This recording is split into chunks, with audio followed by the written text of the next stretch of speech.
Bienvenue à tous et à toutes une fois de plus sur ma chaîne YouTube. C'est avec beaucoup de plaisir que cette semaine, je vous retrouve pour vous faire un petit état des lieux de la situation au Canada, pour rassurer certains, pour apaiser les craintes d'autres, pour vous donner un peu le feeling de comment ça se passe ici en ce moment par rapport à toutes vos procédures d'immigration que vous avez entamées ça et là, les uns pour venir étudier, les autres pour venir travailler, les uns encore pour la résidence permanente, les autres pour divers programmes et tout et tout et tout.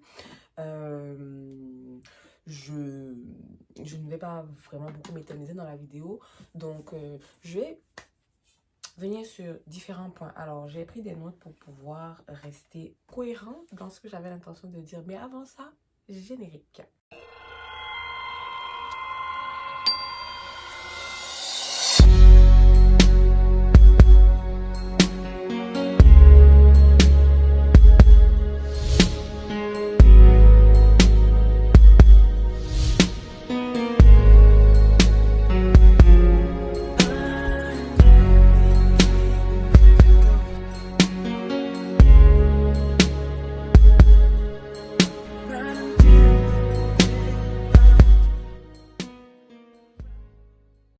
Donc, si vous êtes rendu là, c'est que la vidéo, le titre, où je peux t'apporter des choses qui vont t'intéresser, donc que j'ai pu mettre sur pied dans la vidéo. Donc, déjà, on va parler en fait des retards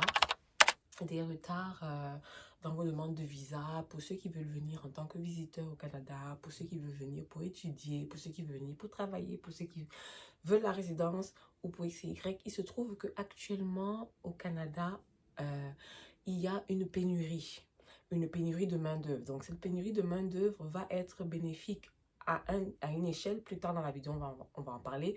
Mais actuellement, pour le point que je veux aborder, c'est que c'est pas un bon point. Dans le sens que puisqu'il y a une pénurie de main-d'œuvre dans l'ensemble du Canada et quand la pandémie a commencé, donc il y a des secteurs d'activité qui ont ralenti un peu. Du coup, il y a beaucoup de compagnies et parmi lesquelles le gouvernement, qui est un grand employeur au Canada, ont réduit les effectifs, ont dû remettre à la porte certains employés parce que bon, les activités n'étaient plus la même chose avec la pandémie. On a fermé des trucs, on a arrêté des choses. Donc du coup, dans le gouvernement, au niveau du ministère de l'Immigration, tous ceux qui s'occupent de vos procédures de demande de visa, pour les permis d'études, pour les CAQ, pour les visas visiteurs, pour ceux qui veulent venir pour travailler qualifié, pour ceux qui veulent venir pour la résidence permanente, tout est en retard parce qu'il n'y a pas assez d'agents pour travailler.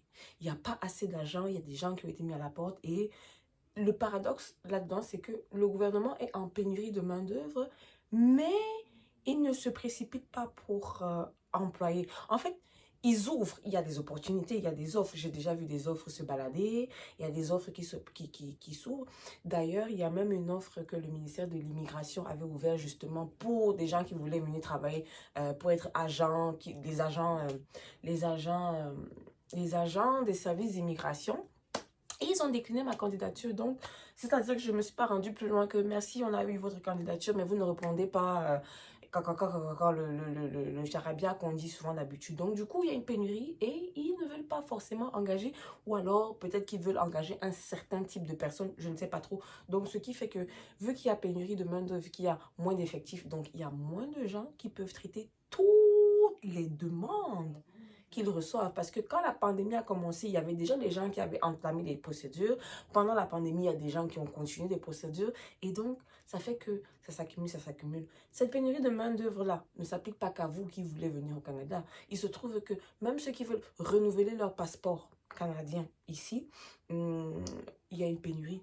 Il y a des longs délais pour qu'on puisse renouveler ton passeport. Alors nous, ici, on a le système de... Tu peux faire des passeports qui ont une validité de 10 ans. Donc, tous ceux qui avaient fait leur passeport en 2012 avaient une période de 10 ans et le 10 ans arrive à échéance cette année 2022. Donc, il y a plein de personnes qui veulent renouveler leur passeport.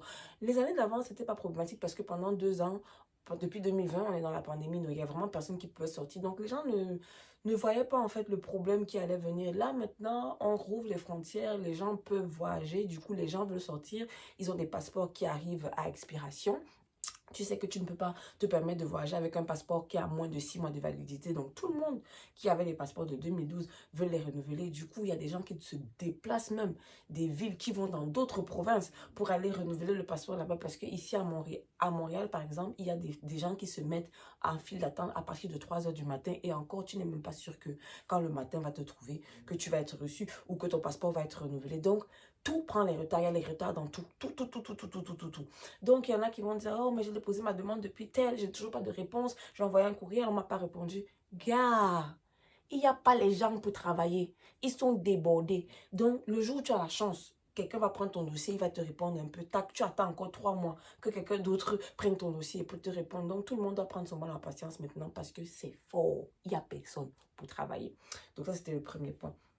Deuxième point, je vais vous parler, il y a quelques semaines, j'avais publié une vidéo où je disais qu'à partir de 2023, automne 2023, tous les étudiants qui vont venir étudier dans les régions autres que la métropolitaine de Montréal paieront les frais de scolarité comme les citoyens canadiens et tout ça et tout ça.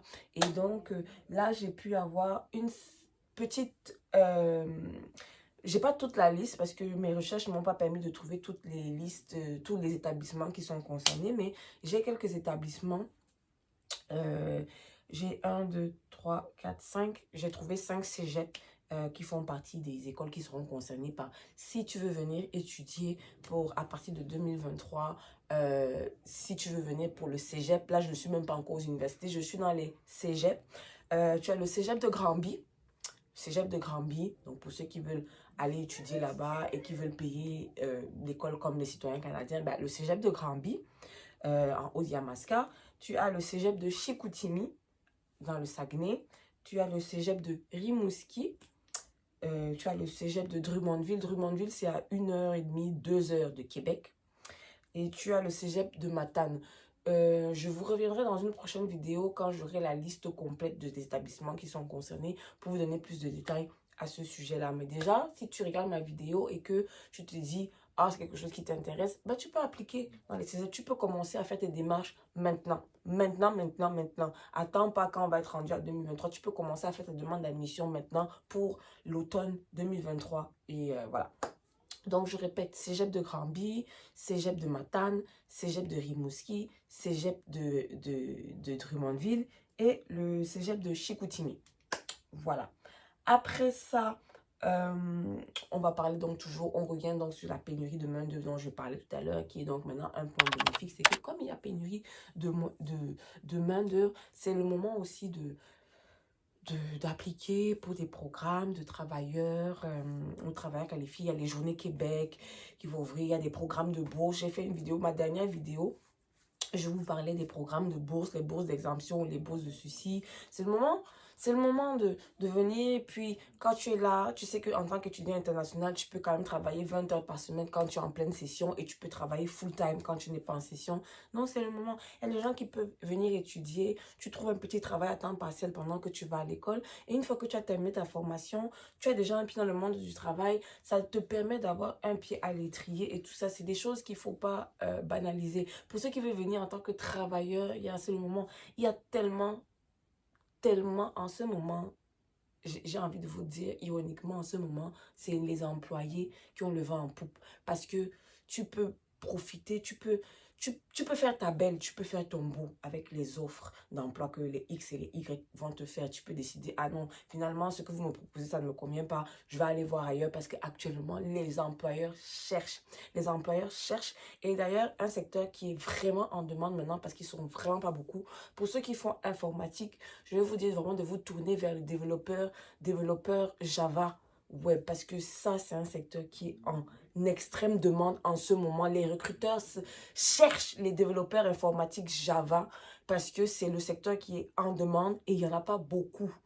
Il n'y en a pas beaucoup sur le marché. Donc, si tu sais que tu es quelque part, que tu es en train de faire, je ne sais pas moi, développeur Java web, dans quel pays où tu te trouves, tu peux commencer à regarder les journées Québec embauche à l'international pour voir, tu vois un peu les employeurs, tu vois les offres qui vont se proposer et pourquoi pas, tu peux avoir ta chance et ça sera la bonne. Quel autre point dont je voulais parler? Donc, le mauvais côté de tout ça, des résultats de la pandémie et tout, c'est que, bon, il y a, avec déjà la pandémie qui a fait 2 ans et puis la guerre en Ukraine et tout ça, ben, il y a une inflation de tout, une augmentation de tout, que ça passe par l'inflation du prix de logement, l'inflation des prix des maisons pour ceux qui veulent acheter, l'inflation du coût de la vie, les denrées de première nécessité, l'huile, le carburant même. Ça ne nous laisse pas.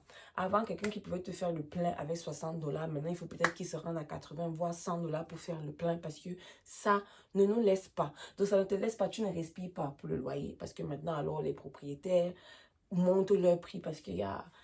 C'est fort, c'est chaud sur tout le monde.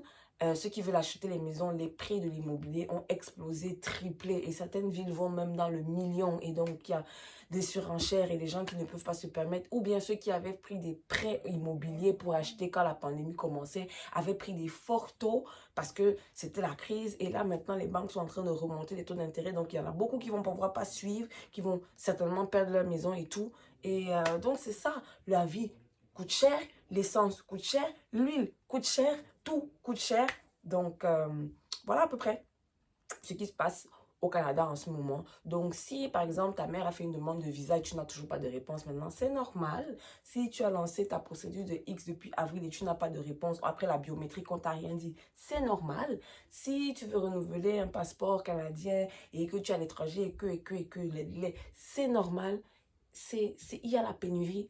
Il y a la pénurie, il y a l'inflation. Voilà les deux choses qui rythment notre vie en ce moment et qui ont des impacts considérables sur les décisions qui sont prises au niveau de l'immigration, des délais de traitement et des procédures. Donc, si cette vidéo t'a plu, je t'invite à liker, partager, t'abonner, activer la cloche de notification. Et comme ça, à chaque vidéo que je publie, tu es informé tout de suite et je te retrouve prochainement pour une vidéo.